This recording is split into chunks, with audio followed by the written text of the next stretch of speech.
ಜಮಖಂಡಿ ನಗರದ ಬಸವ ಭವನದಲ್ಲಿ ಬೋಧಿಸತ್ವ ಗೌತಮ್ ಬುದ್ಧ ನಗರ ಹಾಗೂ ಗ್ರಾಮೀಣಾಭಿವೃದ್ಧಿ ಸಂಸ್ಥೆ ವತಿಯಿಂದ ಸರಳ ಸಾಮೂಹಿಕ ವಿವಾಹ ಕಾರ್ಯಕ್ರಮ ಅದ್ಧೂರಿಯಾಗಿ ನೆರವೇರಿತು.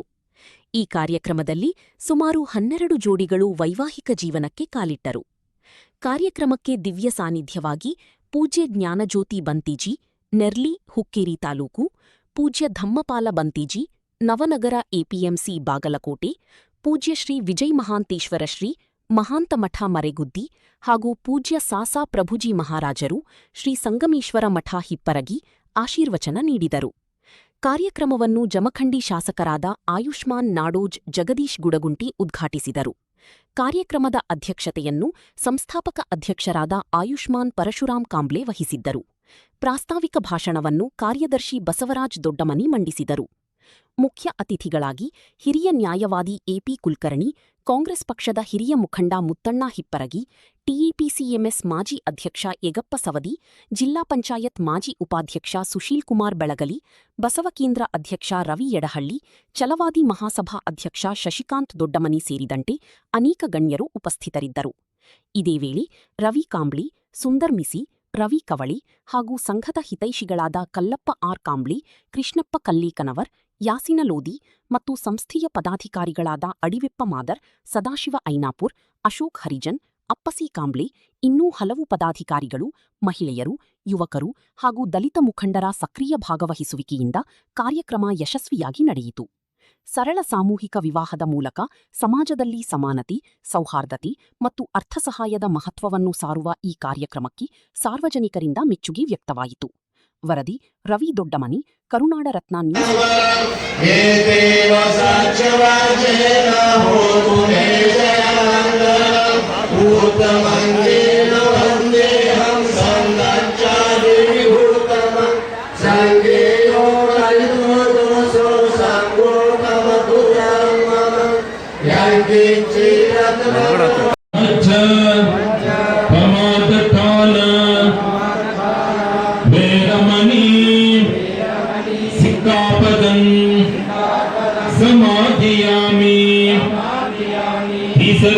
सत्यं पंचशीलं धम्मं साधुकं सुरक्षितं गत्वा अपमादेन संपादेत. साधु साधु साधु. ಈಗ ನಾವು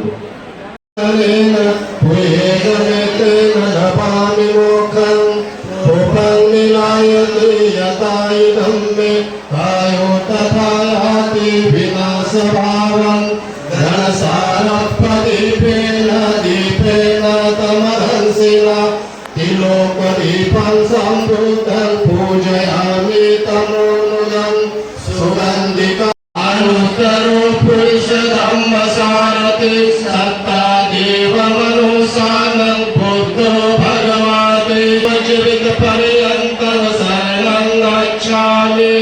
ये च बुद्धा हिता च ये च बुद्धा अनार्हिता पशुपन्ना च ये बुद्धा अहं वन्दामि सर्वदा. नास्ति मे शरणं बुद्धो मे शरणं वरम्. ಎಲ್ಲರೂ ನಾಷ್ಟ ಮಾಡ್ಕೊಂಡು ಬಂದಿದ್ದೀರಾ? ನೀರು ಕುಡಿದಿದ್ದೀರಾ? ಈ ಏನಾದರೂ ನಾಷ್ಟ ಬೇಕಾದ್ರೆ ಕೊಡಿ. सम्मा सम्बुद्धस्स नमो तस्स भगवतो अरहतो सम्मा सम्बुद्धस्स नमो तस्स भगवतो अरहतो सम्मा सम्बुद्धस्स बुद्धं शरणं गच्छामि.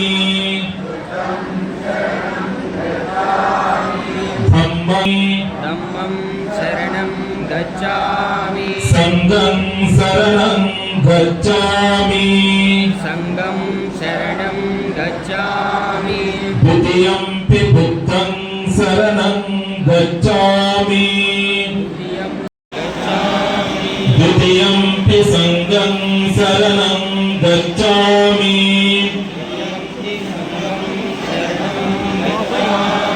तृतीयंपि बुद्धं शरणं गच्छामि तृतीयंपि बुद्धं शरणं गच्छामि तृतीयंपि धम्मं शरणं गच्छामि तृतीयंपि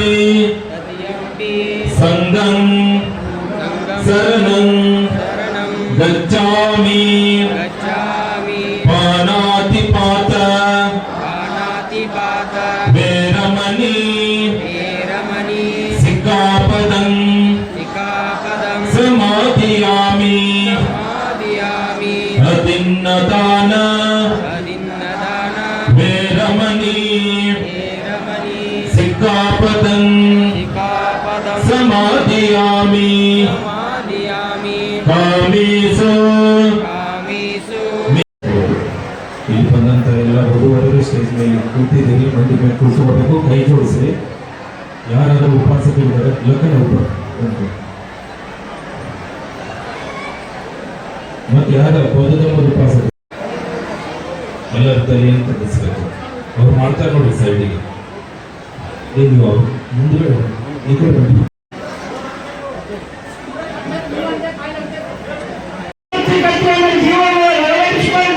ತಮ್ಮ ಮಕ್ಕಳನ್ನು ಪಡೆದ್ರ ಅವರನ್ನ ದೊಡ್ಡ ದೊಡ್ಡ ಏನಪ್ಪ ಅಂದ್ರ ಅಧಿಕಾರಿಗಳನ್ನ ಏನಂದ್ರ ಬಹಳ ಗಳಿಸೋರನ್ನ ಭ್ರಷ್ಟರನ್ನಲ್ಲ, ಅವರನ್ನ ನೀತಿ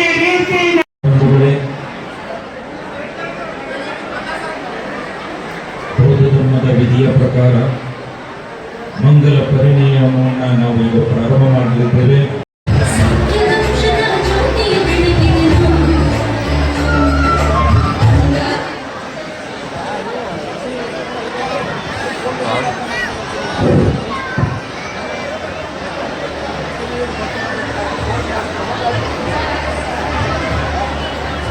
ಎಲ್ಲರೂ ಕೆಳ ಕೂತಿರುವ ಉಪಾಸಕಿಯರು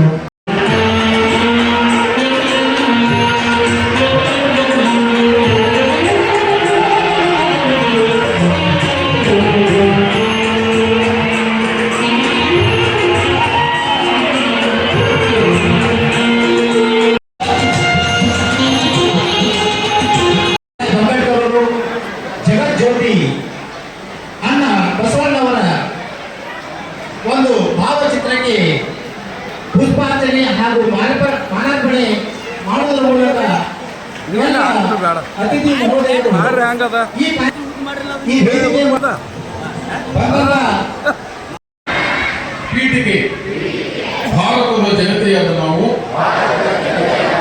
ಭಾರತವನ್ನು ಸಾರ್ವಭೌಮ ಸಮಾಜವಾದಿ ಜಾತ್ಯತೀತ ಪ್ರಜಾಸತ್ತಾತ್ಮಕ ಗಣರಾಜ್ಯವನ್ನಾಗಿ ರೂಪಿಸುವುದಕ್ಕಾಗಿ ಭಾರತದ ಎಲ್ಲ ಪ್ರಜೆಗಳಿಗೆ ಸಾಮಾಜಿಕ ಆರ್ಥಿಕ ಮತ್ತು ರಾಜಕೀಯ ನ್ಯಾಯವನ್ನು ವಿಚಾರ ಅಭಿವ್ಯಕ್ತಿ ನಂಬಿಕೆ ಧರ್ಮ ಮತ್ತು ಉಪಾಸನೆಯ ಸ್ವಾತಂತ್ರ್ಯವನ್ನು ಸ್ಥಾನಮಾನ ಮತ್ತು ಅವಕಾಶಗಳ ಸಮಾನತೆಯನ್ನು ದೊರೆಯುವಂತೆ ಮಾಡುವುದಕ್ಕಾಗಿ ವ್ಯಕ್ತಿ ಗೌರವ, ದೇಶದ ಏಕತೆ ಮತ್ತು ಸಮಗ್ರತೆಗಾಗಿ ಎಲ್ಲರಲ್ಲಿ ಭಾತೃತ್ವ ಭಾವನೆಯನ್ನು ಮೂಡಿಸುವುದಕ್ಕೆ ದೃಢ ಸಂಕಲ್ಪ ಮಾಡಿ ನಮ್ಮ ಸಂವಿಧಾನ ಸಭೆಯಲ್ಲಿ 1949ನೇ ಇಸ್ವಿಯ ನವೆಂಬರ್ ತಿಂಗಳ 26ನೇ ಈ ಸಂವಿಧಾನವನ್ನು ನಾವೇ ಅರ್ಪಿಸಿಕೊಂಡು ಅಂಗೀಕರಿಸಿ ಶಾಸನವಾಗಿ ವಿಧಿಸಿಕೊಂಡಿದ್ದೇವೆ. ಎಲ್ಲರಿಗೂ ನಮಸ್ಕಾರ.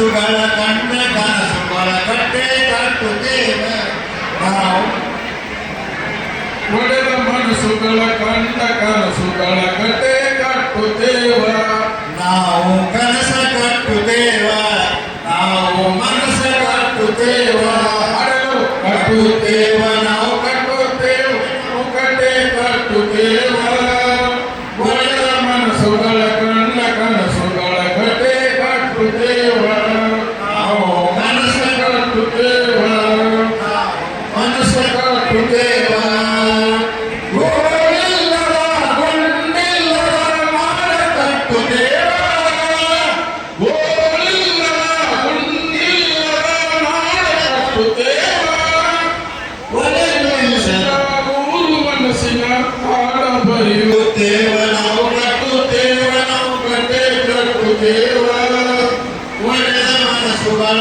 ಕಂಡ ಕನಸುಗಳ ಕಟ್ಟೆ ಕಟ್ಟುತ್ತೇವ ನಾವು ಕನಸ ಕಟ್ಟುತ್ತೇವ ನಾವು ಮನಸ್ಸ ಕಟ್ಟುತ್ತೇವ ಜಾತಿ ಇಲ್ಲದ ಭೀತಿ ಇಲ್ಲದ ನಾಡ ಕಟ್ಟುತ್ತೇವ ಜಾತಿ ಇಲ್ಲದ ಭೀತಿ ಇಲ್ಲದ ನಾಡ ಕಟ್ಟುತ್ತೇವ ಕುಲವೆನ್ನದ ಮನುಜ ಕುಲದ ಹೊಸ ನಾಡ ಕಟ್ಟುತ್ತೇವ ಈ ನೆಲದ ಹಾಡ ಬರುತ್ತೇವ ಕಟ್ಟುತ್ತೇವ ನಾವು ಕಟ್ಟುತ್ತೇವ ನಾವು ಕಟ್ಟೆ ಕಟ್ಟುತ್ತೇವ ಒಡೆದ ಮನಸ್ಸುಗಳ ಕಣ್ಣ ಕನಸುಗಳ ಕಟ್ಟೆ ಕಟ್ಟುತ್ತೇವ ನಾವು ಕನಸ ಕಟ್ಟುತ್ತೇವ ನಾವು ಮನಸ್ಸ ಕಟ್ಟುತ್ತೇವ ಕ್ರಾಂತಿ ಕಂಡರ ಕೊಂಡ ಹೊತ್ತು ನಾವು ಮುಳ್ಳ ತುಳಿಯುತ್ತೇವ ಕ್ರಾಂತಿ ಕಂಡರ ಕೊಂಡ ಹೊತ್ತು ನಾವು ಮುಳ್ಳ ತುಳಿಯುತ್ತೇವ ಇದು ಒಂದು ಸಾಮೂಹಿಕ ತುಳಿವಾಗಿದೆ. ನೀವು ಏನಾದರೂ ನಿಮ್ಮ ಸಹಕಾರ ಬೆಂಬಲ ಇರಬೇಕು ಕೇಳಿದ್ರು. ಅದಕ್ಕೆ ನಾನು ಮನಪೂರ್ವಕವಾಗಿ ಕಾರ್ಯಕ್ರಮ ನಡೆಸಿಕೊಡ್ರಿ, ನನಗೆಷ್ಟು ಸಾಧ್ಯತೆ ನಾ ಅಷ್ಟು ನಿಮ್ಗೆ ಸಹಾಯ ಮಾಡ್ತೀನಿ ಅಂತ ಮುಗಿಸ್ಕೊಂಡು ನಿಮಗೆ ಮಾತು. ಈ ಕಾರ್ಯಕ್ರಮ ನೋಡಿದ್ರೆ ನನಗೇನು ಅನಿಸ್ತೈತೆ ಅಂದ್ರೆ, ಮೇಲಿನ ಮೇಲಿನ ಸಮಾಜದೊಳಗೆ ಇಂಥ ಸಾಮೂಹಿಕ ಉಚಿತ ವಿವಾಹ ಕಾರ್ಯಕ್ರಮಗಳು ನೆರವೇರಬೇಕು.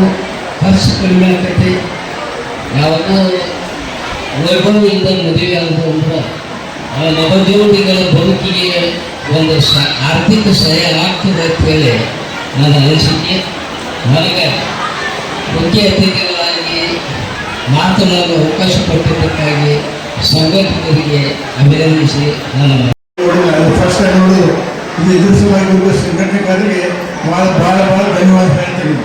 ಇವರು ಬಸವ ಬುದ್ಧ ಮತ್ತು ಅಂಬೇಡ್ಕರ್ ಅವರು ಜಗತ್ತಿನಲ್ಲಿ ಅವರು ಉತ್ತಮ ದಾರ್ಶನಿಕರು. ಇವರು ಇಂಥ ಎಲ್ಲ ಅವರೆಲ್ಲರಿಗೂ ಒಂದೇ ಅವರು ತತ್ವಗಳೆಲ್ಲ ಒಂದೇ ಇದ್ದು ಒಳ್ಳೆ ಕಾರ್ಯಕ್ರಮ ಒಳ್ಳೆ ತತ್ವವನ್ನು ಮಾಡ್ತಾರೆ. ಭವಿಷ್ಯದವರು ಎಲ್ಲರೂ ಆತುರದಲ್ಲಿ ನಡೀತಾ ಇರಬೇಕು, ನಡೀತಾವು ಒಳ್ಳೆಯದು.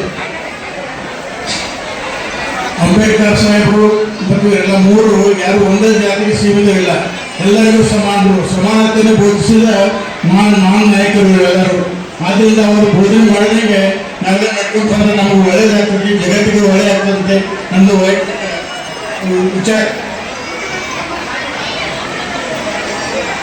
ಅಂಬೇಡ್ಕರ್ ಅವರ ಮುಖ್ಯ ತತ್ವವಾಗಿ ಮೂರದ್ದು ಶಿಕ್ಷಣ, ಸಂಘಟನೆ ಮತ್ತು ಸಂಘರ್ಷ ಅಂತೇಳಿ. ಈ ವಿಚಾರ ಮಾಡಿದರೆ ಶಿಕ್ಷಣಕ್ಕೆ ಬಹಳ ಮಾತು ಕೊಟ್ಟಿದ್ರು ಅಂಬೇಡ್ಕರ್ ಸಾಹೇಬರು. ಆದ್ದರಿಂದ ನಾವೆಲ್ಲ ಸಂಘಟಕರಿಗೆ ಒಂದು ವಿನಂತಿ ಮಾಡ್ಕೊಳ್ತೀನಿ, ಎಲ್ಲರೂ ನೀವು ಬಡವರ ಮಕ್ಕಳಿಗೆ ಯಾರಿಗೆ ಏನಿಲ್ಲ ತೊಂದರೆ ಇದೆಯಲ್ಲ ಅವ್ರು ಶಿಕ್ಷಣ ಮಾಡ್ಲಿಕ್ಕೆ ಸಹಾಯ ಮಾಡಿ ಅಂತೇಳಿ ಒಂದು ವಿನಂತಿ ಮಾಡ್ಕೊತೀನಿ. ನಾನು ಸಂಘಟನೆ ಮಾಡ್ತಾ ಇದ್ದಾರೆ, ಒಳ್ಳೆ ಸಂಘಟನೆ ಮಾಡ್ತಾ ಇದ್ದೀನಿ. ಆ ದೇಶದಲ್ಲಿ ಎಲ್ಲ ಸಂಘಟನೆಗಳು ಉತ್ತಮ ಕೆಲಸನೂ ಮಾಡ್ತಿದ್ದಾವೆ. ಸಂಘರ್ಷ ಅಂದರೆ ಸಕಾರಾತ್ಮಕವಾಗಿ ಸಂಘರ್ಷ ಮಾಡಬೇಕಂತ ನನ್ನೊಂದು ವಿನಂತಿ ಇದೆ. ಈ ಮೂರು ತತ್ವ ನಾವು ಅಂಬೇಡ್ಕರ್ ಸಾಹೇಬ್ ಹೇಳಿದ್ ಮಾಡಿದರೆ ನಾವೆಲ್ಲರಿಗೂ ಒಳ್ಳೇದಾಗ್ತೈತಿ, ಎಲ್ಲರಿಗೂ ವಧುವರಿಗೂ ಒಳ್ಳೇದಾಗಲಿ ಅಂತೇಳಿ ಆಶಿಸಿ ನನಗೆ ಯಾವತ್ತು ಈ ಸಂಘಟಕರೇ ಹಿರಿಯರೇ. ಈಗಾಗಲೇ ಇವತ್ತಿನ ಕಾರ್ಯಕ್ರಮದ ಉದ್ದೇಶವನ್ನು ನಮ್ಮ ಎ.ಪಿ. ಕುಲಕರ್ಣಿಯವರು ಡಾಕ್ಟರ್ ಬಳಗಿ ಅವರು ಹೇಳಿದ್ದಾರೆ. ಇವತ್ತು ಈ ಕಾರ್ಯಕ್ರಮ ಅತ್ಯಂತ, ಯಾಕಂದ್ರೆ ಕಾರ್ಯಕ್ರಮ ಇವು ಸಾಮೂಹಿಕ ವಿವಾಹವನ್ನು ಯಾಕೆ ಮಾಡಬೇಕು ಅನ್ನೋದು ನಾವು ತಿಳ್ಕೊಬೇಕಾಗಿತ್ತು ಇವತ್ತಿನ ಸಂದರ್ಭಗಳು. ಈ ದುಂದು ವೆಚ್ಚನ ಮಾಡಿ ಒಂದೊಂದು ಮದುವೆಗಳಿಗೆ ಲಕ್ಷಾಂತರ ರೂಪಾಯಿ ಖರ್ಚು ಮಾಡಿ ಅದನ್ನ ವ್ಯರ್ಥ ಮಾಡುತ್ತಿದ್ದ ಅದೇ ಏನು ನಾವು ದುಂದು ವೆಚ್ಚ ಮಾಡ್ತೀವಿ ನಮ್ಮ ಮಕ್ಕಳ ವಿದ್ಯಾಭ್ಯಾಸಕ್ಕೆ ಬಳಸಿದ್ರೆ ಬಹಳ ಉಪಯೋಗ ಆಗ್ತದೆ ಅನ್ನುವಂಥ ಮಾತನ್ನ ಈ ಸಲ ವ್ಯಕ್ತಪಡಿಸ್ತೀವಿ ನಾವು. ನಾನು ಮೊನ್ನೆ ಬಾಗಲಕೋಟೆ ಬೈ ಎಲೆಕ್ಷನ್ ಪ್ರಚಾರದಲ್ಲಿ ಹೋದಾಗ ಅಲ್ಲಿ ಒಂದು ಏರಿಯಾದೊಳಗೆ ಅರಣ್ಯ ಶಿಕಾರಿ ಮಂದಿ ನಾವು ಸತೀಶ್ ಜಾರಕಿಹೊಳಿ ಸಾಹೇಬರು ಹೋದಾಗ ಅಲ್ಲಿ ಸುಮಾರು ಒಂದು 20-25 ಜೋಡಿಗಳನ್ನ ಲಗ್ನ ಮಾಡಿದರು. ಅವ್ರು ಅಲ್ಲಿ ಇರ್ತಕ್ಕಂಥ ಎಲ್ಲ ಹೇಳಿದರು, ಈ ಸಾಮೂಹಿಕ ಯಾಕೆ ಮಾಡ್ತೀವಿ ಅಂದ್ರೆ ನಮ್ಮಲ್ಲಿ ಇರ್ತಕ್ಕಂಥ ಆರ್ಥಿಕತೆ ತೊಂದರೆ ಐತಿ, ಆ ಒಂದು ಕಾರಣಕ್ಕೆ ಎಲ್ಲರೂ ಊಟ ಒಂದ ಕಡೆ ಮಾಡೋದು, ಅಕ್ಕಿ ಕಾಳು ಎಲ್ಲರೂ ಹೋಗಿಲ್ಲ ಅನ್ನುವಂಥ ಉದ್ದೇಶ ಇಟ್ಕೊಂಡು ಮಾಡಿದ್ರು. ಅದ್ರ ಜೊತೆಗೆ ನಮ್ಮ ಚಳವಳಿ ನಗರ ಸೈಡ್ ನಾವು ಭಾಳ ದಿವಸ ನೋಡ್ಕೊಂಡು ಬಂದ್ವಿ. ಮ್ಯಾಮ್ ಚಳವಳಿ ನಗರ ನೋಡ್ರಿ, ನಾವು ದುರ್ಗಾದೇವಿ ದೇವಸ್ಥಾನ ಮುಂದೆ ಎಲ್ಲರೂ ಲಗ್ನ ಮಾಡ್ತಾರೆ. 8-10 ಜೋಡಿಗಳನ್ನು ಮಾಡಿ ಒಂದೇ ದುರ್ಗಾದೇವಿ ದೇವಸ್ಥಾನ ಮುಂದೆ ಅಡಿಗೆ ವ್ಯವಸ್ಥೆ ಮಾಡಿದ್ರು. ಅದನ್ನ ಅಲ್ಲೇ ಊಟ ಮಾಡ್ತಕ್ಕಂಥ ವ್ಯವಸ್ಥೆ ಇರ್ತದೆ. ಈ ಮಾತು ಯಾಕೆ ಹೇಳ್ತೀವಿ ಅಂದ್ರೆ ಇಲ್ಲಿ ಏನು 12 ಜೋಡಿ ಕುಟುಂಬಗಳು ಇವತ್ತು ನಾವು ಅವ್ರ ಮಕ್ಕಳ ಮದುವೆ ಮಾಡ್ಲಿಕ್ಕೆ ಸಜ್ಜಾಗಿದ್ದಾರೆ.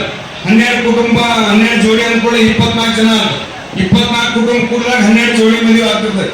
ಆ 24 ಕುಟುಂಬಗಳ ಒಂದೊಂದು ಲಗ್ನ ಮಾಡಕ್ ಕಂಡಿದ್ರೆ ಅಂದ್ರೆ ಇಲ್ಲಿ ಸೇರಿದವರು ಎಲ್ಲರ ಮದುವೆ ಸೇರಿದ್ರೆ ಅವರೇ ಸಂಬಂಧಿಕರು, ಅವರೇ ಬೀಗರು, ಅವರೇ ಸ್ನೇಹಿತರು, ಅವರೇ ಮುಖಂಡರು, ಅವರೇ ನಮ್ಮ ಗ್ರಾಮದವರು ಅಂತ ಉದ್ದೇಶ ಇದೆ. ಅದಕ್ಕೆ ಇವತ್ತಿನ ಹಮ್ಮಿಕೊಂಡಂತ ನಾನು ಈ ಪರಶುರಾಮ ಕಾಂಬಳೆ ಅವರಿಗೆ ವಿಶೇಷವಾಗಿ ಸಂಘಟನೆ ಮಾಡಿದರೆ ಅವ್ರ ಜೊತೆ ಸಂಘಟನೆಯಲ್ಲಿ ಅವರಿಗೆ ವಿಶೇಷವಾದಂತ ಅಭಿನಂದನೆ ಸಲ್ಲಿಸ್ತೀನಿ. ಈ ಸಂದರ್ಭಗಳನ್ನು ಇಂಥ ಒಂದು ಮಾರ್ಪಾಡು ಮುಂದಿನ ದಿನಮಾನದೊಳಗ ನಮ್ಮ ಭಾಗಕ್ಕೆ ಹಾಕೋದು ಹೋದಂದ್ರೆ ಡಾಕ್ಟರ್ ಬಾಬಾ ಸಾಹೇಬ್ ಅಂಬೇಡ್ಕರ್ ಅವರು ಏನು ಕನಸನ್ನು ಕಂಡಿದ್ರು ಅದು ನನಸಾಗಲಿಕ್ಕೆ ಸಾಧ್ಯ ಐತೆ ಅನ್ನುವಂತ ಮಾತನ್ನು ಈ ಸಂದರ್ಭದಲ್ಲಿ ವ್ಯಕ್ತಪಡಿಸ್ತೀನಿ ನಾನು. ಯಾಕಂದ್ರೆ ಒಂದು ಮದುವೆ ಆಗ್ಬೇಕಾಗಿತ್ತು ಅಂದ್ರೆ ಎಷ್ಟು ಖರ್ಚು ಆಗ್ತದೆ ನಿಮ್ಗೆ ಎಲ್ಲರಿಗೂ ಗೊತ್ತೈತೆ. ಅದೇನು ನಾವು ಮಾಡೋದು ಹೇಳ್ಬೇಕಾಗಿಲ್ಲ. ಒಂದು ಹೆಣ್ಣಿನ ಮನೆ ಇರ್ಬೋದು, ಗಂಡಿನ ಮನೆ ಇರ್ಬೋದು. ಒಂದು ಇವತ್ತಿನ ಸಂದರ್ಭದೊಳಗ ಏನ್ ಲಗ್ನ ಮಾಡೋದಂದ್ರೆ ಬಹಳ ಅತ್ಯಂತ ಕೆಟ್ಟ ಪರಿಸ್ಥಿತಿ ಬಂದೈತೆ. ಯಾರು ಗಂಡು ಹುಡುಗರಿಗೆ ಹೆಣ್ಣು ಕೊಡ್ತಕ್ಕಂಥ ಪರಿಸ್ಥಿತಿ ಇಲ್ಲ. ಯಾವುದೇ ಧರ್ಮದಾಗ ಹೋದ್ರು ಸಹಿತ ಹೆಣ್ಣು ಹುಡುಗರಿಗೆ ಏನಾಗಿತ್ತು ಅಂದ್ರೆ ಬರೀ ನೌಕರಿನೋ ಅಂತ ಹುಚ್ಚ ಹೇಳಿದ 30-40 ವರ್ಷ ಆಗಿ ಅವ್ರ ಮುಂದೆ ಹೆಣ್ಣು ಲಗ್ನ ಆಗಿಲ್ಲ. ಆ ಹೆಣ್ಣು ಹುಡುಗರು ಲಗ್ನ ಆಗಿಲ್ಲ ಅಂದ್ರೆ ಗಂಡು ಹುಡುಗರು ಆಗಂಗೆ ಇಲ್ಲ. ಅದಕ್ಕೆ ನಿಮ್ಗೆ ಯಾವ ಮಾತು ಹೇಳ್ತಾರೆ ನಮಗೆ ಯೋಗ್ಯ ಆದಂತ ಸಿಕ್ಕಂತ ಸಂದರ್ಭ ಬಂಗಾರಗಳಾಗಿ ಅನ್ನೋ ನಮ್ಮ ಉದ್ದೇಶ. ಆ ಉದ್ದೇಶಕ್ಕೊಂದು ಈ ಕಾರ್ಯಕ್ರಮ ಮಾಡಿರ್ತಾರ, ನಮ್ಮ ಬಹಳ ಸಂತೋಷದ. ಅವ್ರು ಸರಿಯಾಗಿ ಮುಂದ್ಬರೋದು ನೋಡ್ದ ಗಂಡ ಐತಿ ಹೊಡಿಲಾರ್ದಾಗ ಇವತ್ತಿನ ವಾತಾವರಣ ಸರಿ ಇಲ್ಲ, ಯಾವುದೇ ಕಾರಣಕ್ಕೂ ಅಂತ ವಾತಾವರಣದೊಳಗ ನೀವೆಲ್ಲರೂ ಕೂಡ ಹಿಂಗೆ ಒಳ್ಳೆ ಬಾಳೆ ಮಾಡ್ಕೋತೀವಪ್ಪ ಅಂದ್ರೆ ಭಾಳ ಚಲೋ ಅದ. ನನ್ನ ಜೀವನ ಒಂದು ಗಂಟೆ ನಡೀತೆ, ಸ್ವಂತ ನನಗೆ ಆಗಿದ್ದೆ. ನನ್ನ ಮಗ RP ಬಾಂಬೆದಾಗ ನೌಕರಿ ಮಾಡೋದು ರಾಣಿಪೇಟೆಯೊಳಗೆ ನಾವು ಕನ್ಯಾ ತೆಗೆದೀವಿ. ಕನ್ಯಾ ತೆಗೆದ್ರೆ ಎಲ್ಲ ಚಲೋ ಐತೆ. ಆ ಕಡೆ ಭಾಗದ ಏನದ ಅಂದ್ರೆ ಸರ ಲಗ್ನ ಆತಂದ್ರ ನಾವು ಮೊದಲು ಕನ್ಯಾ ಕೊಟ್ಟರು, ಕನ್ಯಾ ಆ ಕಡೆ ಇರ್ತಿದ್ರ ನಾವು ಗಂಡಿನವ್ರಿಗೆ ಕಿಮ್ಮತ್ತೇ ಇಲ್ಲ, ಗಂಡಿನ ಕಡೆಯವ್ರಿಗೆ ಕಿಮ್ಮತ್ತೇ ಇಲ್ಲ. ಹೆಣ್ಣು ಕೊಟ್ಟಪ್ಪ ಅಂದ್ರೆ ಗಂಡ ಆ ಕಡೆ ಬಿಟ್ಬಿಡ್ಬೇಕು. ಗಂಡು ನಾವು ಹೊಡೆದ ಸಾಕಿ ಬೆಳೆಸಿ ಎಲ್ಲ ಮಾಡಿ ಆ ಕಡೆ ಬಿಟ್ಬಿಡ್ಬೇಕು. ನಾವು ಇಂಥ ಪರಿಸ್ಥಿತಿ ಬಂದ ಇವತ್ತಿನ ಕಾಲದಾಗ ಹೆಣ್ಮಕ್ಳು ನಡಿಬೇಕು, ನಮ್ಮ ಕಾಲದಾಗ ನಡಿಬೇಕಂತೇಳಿ ಕಲಿಸ್ತಿದ್ರು. ಈಗ ಹೆಂಗಿಲ್ಲ, ನಾವೇ ಗಂಡನ್ನು ಮಾರಾಟ ಮಾಡ್ಕೊಂಡು ಹೋಗ್ಬಿಡು. ಅಚ್ಚುಕಟ್ಟಾಗಿ ಸಂಘಟನೆಗಳು ಆಯೋಜಿಸಿದ್ದಾರೆ. ಅವರಿಗೆ ಮೊದಲಿಗೆ ನನ್ನ ಕರ್ನಾಟಕ ರಾಜ್ಯ ಪೊಲೀಸ್ ಸಮಿತಿ ಪರವಾಗಿ ಹೃತ್ಪೂರ್ವಕವಾದ ಅಭಿನಂದನೆಗಳನ್ನು ಸಲ್ಲಿಸ್ತಾ ಇದ್ದೇನೆ. ಯಾಕಂದ್ರೆ ಡಾಕ್ಟರ್ ಬಾಬಾ ಸಾಹೇಬ್ ಅಂಬೇಡ್ಕರ್ ಹೇಳಿದ್ದು ಶಿಕ್ಷಣ ಮತ್ತು ಶಿಕ್ಷಣ ಸಂಘಟನೆ ಹೋರಾಟ ಆಡುವಂತಹ ಮಾತುಗಳನ್ನ. ಆ ಹೋರಾಟದಲ್ಲಿ ಒಂದು ಶಕ್ತಿ ಇದೆ, ಶಿಕ್ಷಣದಲ್ಲಿ ಒಂದು ಶಕ್ತಿ ಇದೆ. ಯಾಕೆ ಸಾಮೂಹಿಕ ಮಾಡಬೇಕು, ಬರೀ ಹೋರಾಟಗಳನ್ನ ಮಾಡ್ಕೊತಾ ಬಂದಿದ್ದೀವಿ. ಸಂಘಟಕರಾಗಿ ನಾವೆಲ್ಲರೂ ಹೋರಾಟಗಳನ್ನ ಮಾಡ್ಕೊತಾ ಮೈಗೂಡಿಸ್ಕೊಂಡು ಬರುವಂತವ್ರು. ಯಾವುದೇ ಹೋರಾಟ ಇದೆ, ಇವತ್ತು ಹೋರಾಟಗಳನ್ನು ಮಾಡಿದವರು. ಹೀಗಾಗಿ ಇವತ್ತು ಸಾಮೂಹಿಕ ಸರಳ ವಿವಾಹಗಳನ್ನು ಯಾಕೆ ಮಾಡ್ಬೇಕಂತಂದ್ರೆ ಡಾಕ್ಟರ್ ಬಾಬಾ ಸಾಹೇಬ್ ಅಂಬೇಡ್ಕರ್ ಹೇಳಿದ್ದು ಶಿಕ್ಷಣಕ್ಕೆ ಒತ್ತು ಕೊಡಬೇಕು, ಹಾಗೆ ಬಡತನವನ್ನು ನಿರ್ಮೂಲನೆ ಮಾಡಬೇಕು, ಹಾಗೂ ದುಂದು ವೆಚ್ಚಕ್ಕೆ ಕಡಿವಾಣಗಳನ್ನು ಹಾಕಬೇಕು ಅನ್ನುವಂಥ ಅಂಬೇಡ್ಕರ್ ಅವರು ಕಾನ್ಸೆಪ್ಟ್ ಇಟ್ಕೊಂಡು ಇವತ್ತು ನಮ್ಮ ಜಿಲ್ಲೆಯ ಸಂಚಾಲಕರು ಇವತ್ತು ನೇತೃತ್ವದಲ್ಲಿ ತಮ್ಮದೇ ಆದಂಥ ತೀರ್ವುಗಳನ್ನು ತಗೊಂಡು ಬಹಳ ಅಚ್ಚುಕಟ್ಟಾಗಿ ಇವತ್ತು ಕಾರ್ಯಕ್ರಮ ಮಾಡಿರ್ತಾರೆ. ಆ ಎಲ್ಲ ಮದುವೆಗಳಿಗೆ ತಾವೆಲ್ಲರೂ ಆಶೀರ್ವಾದ ಮಾಡಬೇಕಂತ ಹೇಳಿ ಮಾತಾಡಿದ್ದಾರೆ. ಸುಮಾರು 15-20 ಲಕ್ಷ 50 ಲಕ್ಷ ಖರ್ಚು ಮಾಡ್ತಾರೆ. ಎಲ್ಲರೂ ದುಂದು ಖರ್ಚು ಮಾಡಿ ಅಲ್ಲೇ ಕೂಡಿ ಹೋಗಿ ಸಿಕ್ಕಾಗ ಆದಾಗ ಏನಾದ್ರು ಹೋಗ್ತಾರೆ. ಇಂಥ ಬಡವ ಮಕ್ಕಳ ಮದುವೆಯನ್ನು ಮಾಡ್ತಾರೆ. ಕಮಲೆಯವ್ರ ತಿಮ್ಮ ಬಹಳ ಅದ್ಭುತ ಮಾಡಿದ್ದಾರೆ. ಇಂಥ ವಿಶೇಷವಾಗಿ ಮತ್ತು ಅಂಬೇಡ್ಕರ್ ಅವರ ಸಂವಿಧಾನದಲ್ಲಿ ಕೂಡ ಹಿಂಗೆಲ್ಲ ಆಗಬೇಕಂತ ಅವರೆಲ್ಲ ಬರೆದಿದ್ದಾರೆ. ಅವೆಲ್ಲ ಅನುಭವಿಸ್ಕೊಂಡು ಇವೆಲ್ಲ ಗಣರಾಜ್ಯೋತ್ಸವ ಕಾರ್ಯಕ್ರಮ ಯಶಸ್ವಿಯಾಗಿ ಮಾಡಿದ್ದಾರೆ, ಬಹಳ ಅದ್ಭುತ ಕಾರ್ಯಕ್ರಮ ಮಾಡಿದ್ದಾರೆ. ಹೀಗೆಲ್ಲ ನಾವು ಮಾಡಬೇಕು. ಯಾಕಂದ್ರೆ ಹಿಂಗೆ ಮಾಡಿರೋದಾಗಿ ಇಂಥ ವಿಶೇಷ ನಡಿಬೇಕು. ಜಮಖಂಡಿಯಲ್ಲಿ ಕೂಡ 12 ಮಂದಿ ಈಗ ವಿವಾಹ ಕಾರ್ಯಕ್ರಮ ನಡೆಯುವುದು ಬಹಳ ಅದ್ಭುತವನ್ನು ಮಾಡಿದ್ದಾರೆ. ಎಲ್ಲ ಹಿರಿಯರಿ ಈಗೆಲ್ಲ ಬಂದ ಈಗಾಗಲೆಲ್ಲ ಮಾತಾಡಿದ್ದಾರೆ, ಎಲ್ಲ ಹಿರಿಯರು ಮಾತಾಡಿದ್ದಾರೆ. ದೊಡ್ಡ ಲಗ್ನ ಮಾಡೋದು ಬಹಳ ಕಠಿಣ. ಯಾಕಂದ್ರೆ ಎಲ್ಲರಿಗೂ ದೊಡ್ಡ ಲಗ್ನ ಮಾಡೋದು, ಖರ್ಚು ಮಾಡೋದು, ಖಾತೆ ಹೋಗೋದು ಇವೆಲ್ಲ ಬಹಳ ದೊಡ್ಡ ಪ್ರಮಾಣ. ಆದ್ರೆ ಇವತ್ತಿನ ಕಾರ್ಯಕ್ರಮ ಆದ್ರೆ ಹೀಗೆಲ್ಲರೂ ಯಶಸ್ವಿಯಾಗಿ ಮಾಡಬೇಕು. ಯಾಕಂದ್ರೆ ನಾವು ಶಿಕ್ಷಣಕ್ಕೆ ಮಾತು ಕೊಡಬೇಕು, ನಾವೆಲ್ಲ ಕೆಲಸಕ್ಕೆ ಲಕ್ಷ್ಯ ಕೊಡಬೇಕು, ಉದ್ಯೋಗಗಳೆಲ್ಲ ಬಳಸಬೇಕು.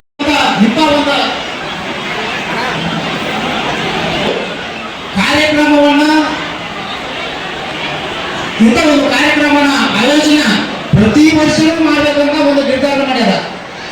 ಅವ್ರು ಹೆಂಗಪ್ಪ ಈ ಬಸವ ಭವನನ್ನ ಮುಂದಿನ ವರ್ಷಿಗಾದ್ರೂ ಇವತ್ತನ್ನ ಬುಕ್ ಮಾಡ್ಯಾರ.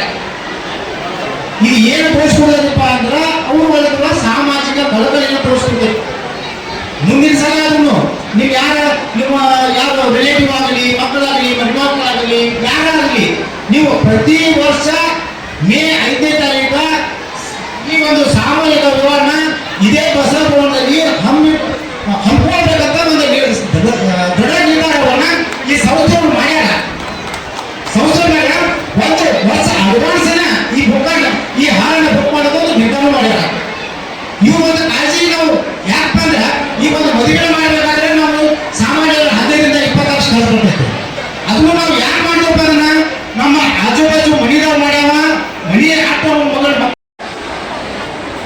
ಈ ಒಂದು ದೇಶದಲ್ಲಿ ಮತ್ತು ನಾಡಿನಲ್ಲಿ ಆಗಿರತಕ್ಕಂಥ ಎಲ್ಲ ದಾರ್ಶನಿಕರ ಚಿಂತನೆಗಳನ್ನು ಇಟ್ಕೊಂಡು ಪ್ರತಿ ಹಂತದಲ್ಲಿ ಕೂಡ ಬದಲಾವಣೆಯನ್ನು ಬಯಸ್ತಾ ಬಂದಿದ್ದೇವೆ.